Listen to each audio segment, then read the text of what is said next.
As the prophet of esports, I rely on trustworthy and meaningful data every day. Data from our research partner YouGov offers the most complete view of esports fans and gamers in the world, providing context to who they are, what they think, the brands they buy, and things they do. YouGov's connected insights and research services inform strategy at every level. If you're a team, a brand, agency, or rights holder, you should be talking with YouGov. Their partners measure and maximize ROI and are telling compelling stories with data. Visit yougov.com/gaming-esports to learn more. We've got China in the news. Let's talk about China a little bit. If you remember, one of the recurring sort of news stories that we've covered here was China basically cracking down on, kids playing, so anyone under 18 playing, and limiting them to certain hours and certain amounts of time. And this article I thought was interesting in that context, and I'll read the headline for you guys here. It says, China's video gaming crackdown, 2021 revenue growth slows sharply amid teenage play limits and new license suspension. Industry's gross sales revenue grew 6.4% in 2021 from a year ago, a sharp reduction from last year's 20.7% growth, according to the report.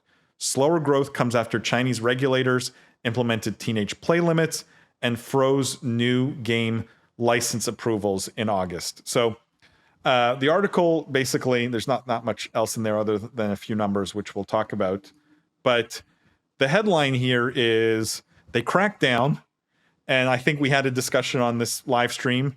Would it have an impact on the industry in China, right? And I think we all agreed it would, and people should stay away. Now we have data.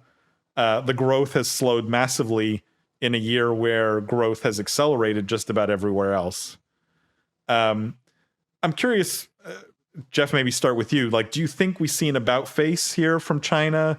Do we think, what is the result of these numbers coming out with growth slowing?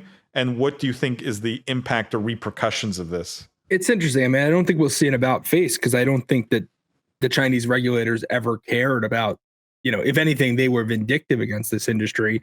And, we hypothesized many times why it seemed like it was almost a shot at some of the companies in this industry. So it would be surprising if they implement this policy, sales go down, then they're like, wait, oh my God, we had no idea sales were going to go down. Sorry, we hurt you. Let's change that back. To me, that I'm being facetious, but that just wouldn't pass my smell test. So I don't think they would do that. What was the second part of the question?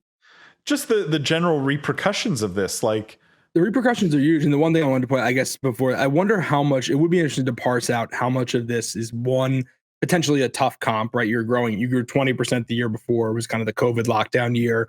We did see, some areas of growth stalling, even in the US with some video games where people frankly went outside for a few months prior to this new wave. And we kind of had lockdowns easing. So you did see some pullback in engagement. So it would be interesting to see how much of it was due to that. How much was it due to the new game? You talked about the new licenses slowing. How much was it because of that? And how much was it because of this actual minors? Because the one part of the narrative about minors was that it was only a very small percentage of revenue. I think it was 4% of Tencent's revenue was from minors. So, to what extent did that all go to zero? And that's why this is happening. It would be interesting to parse out the different pieces of, I guess, the growth slowdown, which we don't have the data to do, but. We don't. I will say just one thing that was in here, which I thought was interesting. It says the sales growth rate. So China's gaming market was worth 46.6 billion in 2021, just as a sort of a baseline here. But the sales growth rate in 2021 was the slowest since 2018 and in that year, in 2018, regulators froze new game license approvals for 9 months. So, you're talking about 2018 being a pretty bad year from a growth perspective. This was the slowest since 2018. But I guess to my point, that I wonder how much of it was due to the slowing of game approvals versus the minors rule. Yeah, that's true.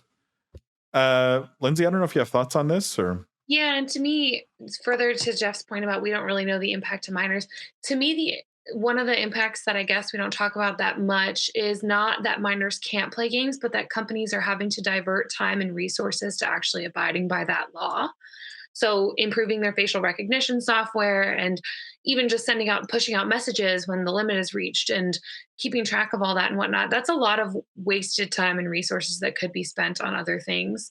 So I don't know that it's necessarily that the miners themselves are spending less money or if just a lot more stuff is being funneled into actually abiding by those regulations, which also hurts the gaming companies. Fair. Jimmy, any closing thoughts here before we move on? No, nothing to add. I thought that was excellent. All right, guys. Wes says, by the way, I'll make 60 million worth of hoodies for them.